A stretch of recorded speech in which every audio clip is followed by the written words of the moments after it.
Bagian 16. Pinjam uang. Aku tengah duduk di balkon kamar sembari menikmati sinar matahari pagi. Semalam Mas Angga tidak pulang dan tidak juga mengabari. Mungkin kesal karena aku tidak memperhatikannya lagi. Biar saja, paling juga ke tempat gundiknya atau tidak ke rumah orang tuanya. Aku tidak peduli, justru itu lebih baik daripada dia pulang. Untuk apa aku memikirkannya? Lebih baik waktu libur ini kuhabiskan dengan menyenangkan diri dan jalan-jalan bersama Dimas. Iya, aku tidak boleh menyia-nyiakan kesempatan ini. Aku pun segera turun menuju kamar Dimas. Sebelum masuk, aku pun mengetuk pintunya. Tidak ada jawaban. Pelan aku menekan handle pintunya. Terlihat Dimas masih meringkuk di atas tempat tidur.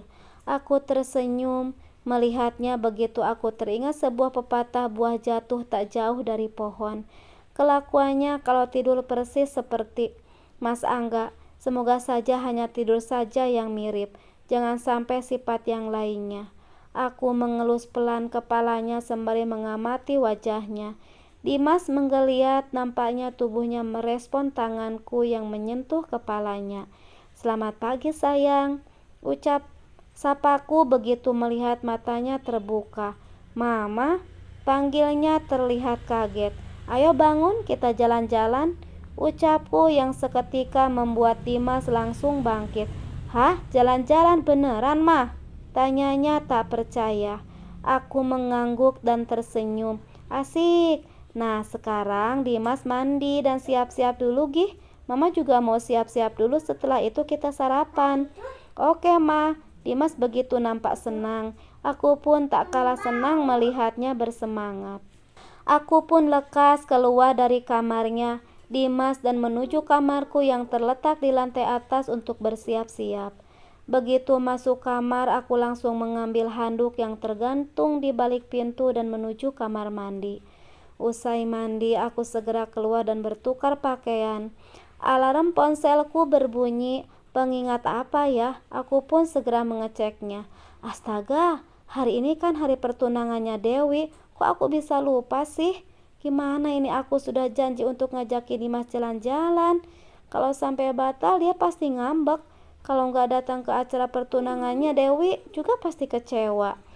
Aku memijat pelipis sembari memikirkan solusi terbaiknya. Dua-duanya tidak boleh dikecewakan. Akhirnya aku memutuskan untuk pergi ke acara pertunangannya Dewi dan setelahnya baru ngajakin Dimas jalan-jalan. Mudah-mudahan Dimas setuju. Aku segera memilih baju yang pantas untuk pergi ke pesta pertunangan, juga terkesan santai buat jalan-jalan. Akhirnya gamis warna coksu dengan kerudung senada menjadi pilihanku. Tak lupa untuk memoleskan bedak tipis ke wajah dan juga lipstik warna peach agar tidak terlihat pucat. Setelah merasa cukup, aku pun lantas mengambil tas dan ponsel, lalu segera turun menemui Dimas. "Mama, kok Mama kayak mau pergi kondangan?" tanyanya begitu melihat penampilanku. Iya sayang, sebelum jalan-jalan kita pergi ke acara pertunangan teman Mama dulu ya. Tadi Mama lupa kasih tahu Dimas kalau hari ini ada acara. Gak apa-apa kan?" Dimas nampak terdiam menatap ke arahku. Aku sangat cemas, takut ia tidak setuju dan kecewa. "Iya Ma, gak apa-apa, yang penting Dimas perginya sama Mama," jawabnya, yang akhirnya membuatku lega. Aku langsung meraih tubuhnya ke dalam pelukan. "Terima kasih sayang," ucapku sembari mengecup pelan ubun-ubunnya dengan sayang. "Ya udah, sekarang Mama pilihin baju buat Dimas ya." Dimas pun mengangguk setuju. Setelah selesai memilih dan memakai bajunya, aku dan Dimas pun segera menuju dapur untuk sarapan. "Ma, kita perginya hanya berdua, Papa nggak ikut?" tanya Dimas tiba-tiba saat kami tengah sarapan. Membuatku tersedak dan segera mengambil air minum. Harus bilang apa kalau sebenarnya Mas Angga semalam nggak pulang? Iya, Papa lagi nggak bisa ikut," jawabku. Nggak seru," jawabnya lemas. "Jangan sedih dong, meski nggak ada Papa kan ada Mama," balasku sembari tersenyum. Ya tapi kan, Dimas jangan sedih dong, nanti mama ikut-ikutan sedih, ucapku memotong kalimatnya sembari memasang wajah sedih. Mama jangan sedih, maafin Dimas ya. Aku tersenyum mendengar ucapannya. Akhirnya kami pun selesai sarapan dan siap untuk berangkat. Bi, saya sama Dimas pergi dulu ya. Iya Bu, hati-hati, ucap Bi Intan. Aku bahagia melihat Dimas begitu nampak senang karena diajak jalan-jalan. Saat akan keluar pintu utama, aku melihat sebuah mobil berhenti di depan gerbang. Lalu tidak lama setelahnya turunlah seorang perempuan paruh baya. Mama, mau apa ke sini? Batinku. Mama pun masuk setelah satpam jaga gerbang membukakan pintu. Ia tersenyum semeringah begitu melihatku dan Dimas. Cucu nenek udah ganteng, mau kemana? Tanyanya pada Dimas. Kita mau jalan-jalan, Nek, jawab Dimas. Oh, Dimas mau jalan-jalan.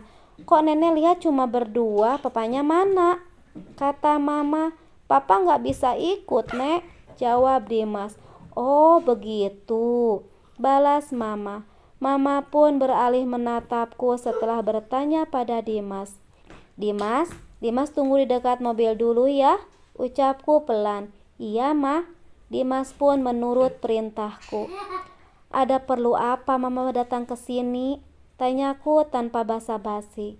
Mama mau ketemu Angga, dari semalam nomornya sudah dihubungi, jawab mama. Dari kemarin Mas Angga tidak pulang. Hah? Tidak pulang? Kemana?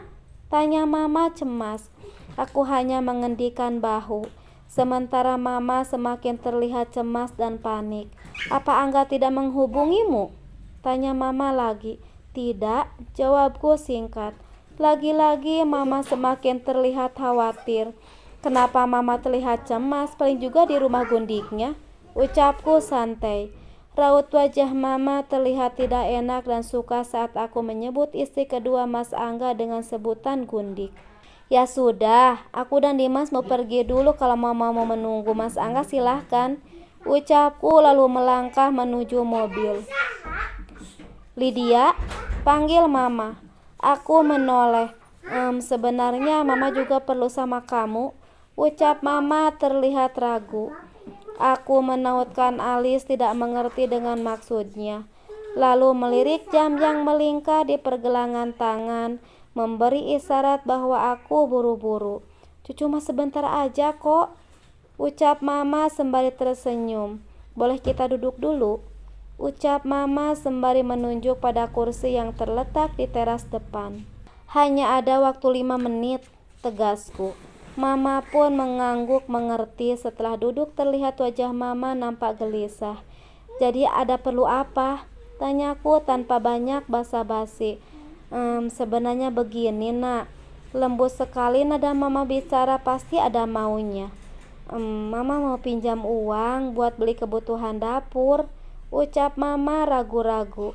Aku mengernyitkan dahi mendengar alasan mama pinjam uang. Gak banyak kok, cuma 10 juta. Nanti kalau mama dapat arisan, mama balikin, ucap mama. Hah? Apa aku gak salah dengar beli kebutuhan dapur 10 juta? Aku gak punya uang sebanyak itu. Aku hanya punya uang 2 juta. Kalau mama mau ambil saja, tidak perlu dikembalikan, ucapku. Aku yakin uang sebanyak itu bukan untuk kebutuhan dapur, pasti untuk hal lain. Kalau enggak untuk arisan sama teman-temannya. Kenapa sih mesti ikut hal yang kayak gitu? Kalau cuma buat gaya-gayaan, udah tahu gak mampu. Mendengar jawabanku, mama semakin terlihat gelisah. Kalau memang buat kebutuhan dapur 2 juta sudah lebih dari cukup buat mereka bertiga. Mama jujur, itu uangnya buat apa? Desakku. Sebenarnya